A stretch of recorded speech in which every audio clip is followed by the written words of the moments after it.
Well, Jack, I'm really happy that they brought up that part about the fear of losing friendships. I know in my experience with small group ministry, I've worked with groups that have gone through a birthing or a multiplying, and I've received comments like, "You're going to destroy our relationships." And I just really believe if you really built something in those groups, those relationships are going to stay. And you've got a quote That's about right. that, right? Right. In fact, I love the quote that says, "Good groups never die, they just become good friendships," and I really think that's true. Absolutely. Yeah. The other thing that I really liked is the fact that they really stayed focused on the mission and purpose. You know, remember why we're doing this as a small group. It's not only about us, but it's about the other people that need to experience that kind of rich, deep community. Yeah, yeah. And another of the multiple words of wisdom that they shared, the whole thing about multiple ways of multiplying, and that there's not some cookie cutter approach to multiplying a group. I mean, what were some of the ways that they said? Oh, the drawing of lots? Yeah, that was a good one. Them just leaving the group. That's right. That's right. And doing it geographically? Yeah. And they had the one comment about how important it is to have two sets of leaders. What do you think they were saying about that? Well, the whole idea of apprentice leaders and multiplying leaders, and it's not just important to have one set of leaders in a group, but really the pipeline that you can develop and how important that is to really multiplying groups. Right. Well, I'm anxious to hear more. Me too. Let's watch some more. Me too. The groups that we led, some groups it took longer to talk through. And it didn't matter if this was their first group experience or they had been in more than one group. It always seemed, certain people, it's just harder for them to do that. And, you know, it wasn't just a conversation. When we talked about it's time to do this, it could be over a couple months or 3 months before we actually were able to do it. Because you have to cast that vision, and you don't just birth successfully by coming in 2 weeks saying, you know, we're really getting a little big, I think we need to do this. But for, like Red said, a couple of months, you're laying the groundwork that, you know, this is why we're here, and we want to be able to share the experience that we're having with others. This is what we're working towards. You know, Craig, as we're listening here to Tim and Tina, it's easy to think that they've led all perfect groups and that it's all been smooth sailing. So it's kind of affirming to hear that they hit some rough spots as well. And, you know, I think through this whole multiplication process, the importance of listening and having conversations with your small group members as you go through the process is so critical. Well, and I think, too, you'd avoid some rough patches the more you talk about multiplying. And as Tim Trinity, is that his name? He had said a comment about it wasn't just a conversation. So it wasn't just one time they said, hey, let's multiply our group.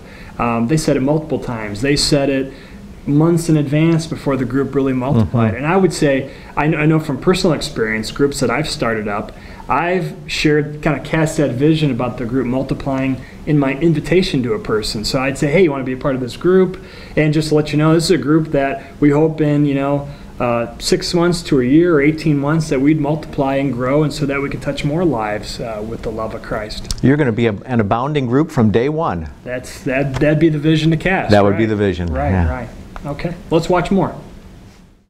Or two of the things that I would say are very important when you're leading a group that you want to be able to grow and multiply is to remember to invite people, because if you don't have that empty chair in the room and you're not bringing people in, you won't be able to multiply.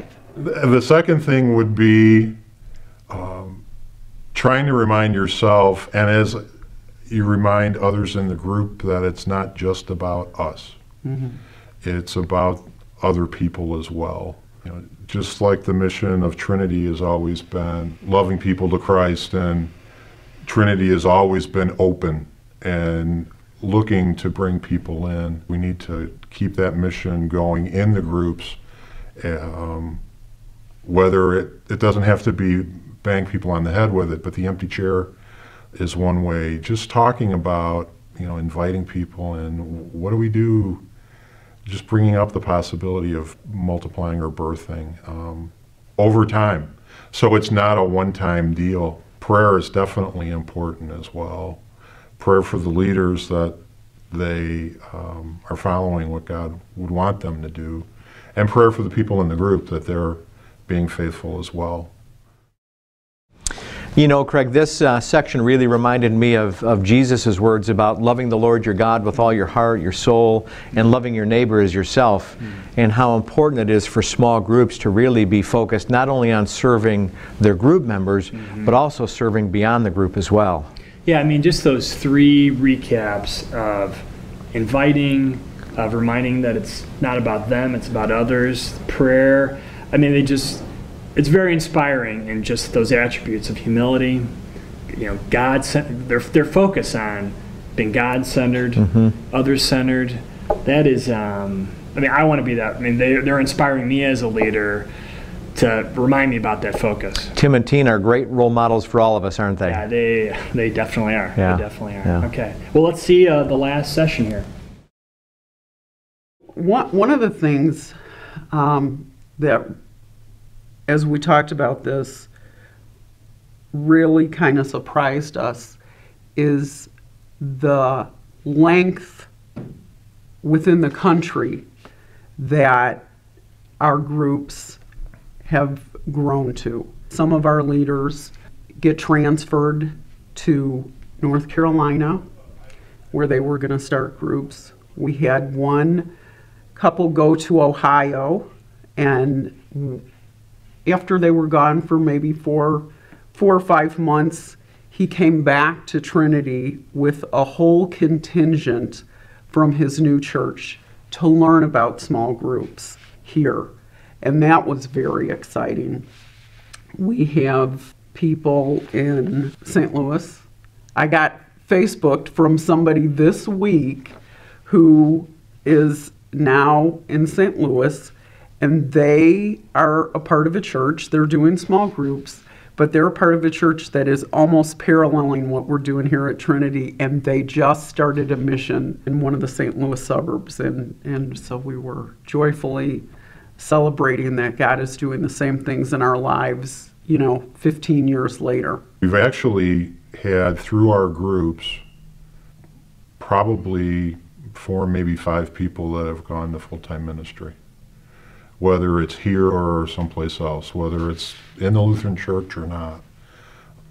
You're just inviting people to come over and into your home to spend some time with them, but over the Word, and you just don't know what kind of impact that's going to make. You have no idea. That is the joy of doing this ministry. It's that we have this very small part that God has asked us to play. Yeah, we talked about how many groups we thought we have led or been a part of, and we're not quite sure of the total number because things tend to blur, but we think there was probably somewhere between 12 and 15. And then we were coaches for groups for a number of years, and that could have been another 15 to 20. And we thought, well, if all of those people, and there was some overlap where people were in more than one situation, how many people would that be? If we got all them together, and then however that has branched out or rippled out to every place else, and I don't think it's overestimating to say it could be 500 people. And that's just from doing this little thing of getting together in your home with other people around God's Word and say let's have community. Let's do life together. I'm Margaret Placco.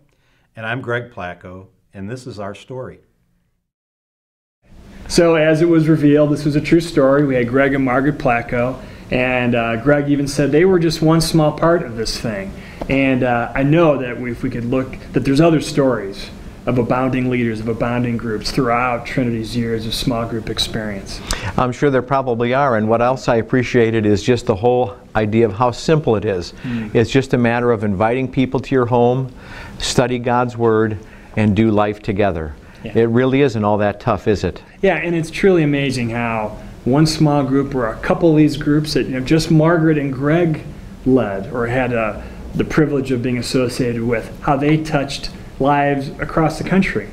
And not just here in our Lisle community or surrounding area. That's pretty amazing in the number. They had like 500 people. And we look back at that groupings video where they had this big banquet, this reunion. We don't know what that number was or in that kind of fictitious story. Yeah. But we got a little picture of that from Greg and Margaret of what could be, how God could influence and use abounding leaders and abounding groups to expand His kingdom. I think that's why we're here, and I think that's why we're talking about this session. So I pray God blesses your small group as you discuss this.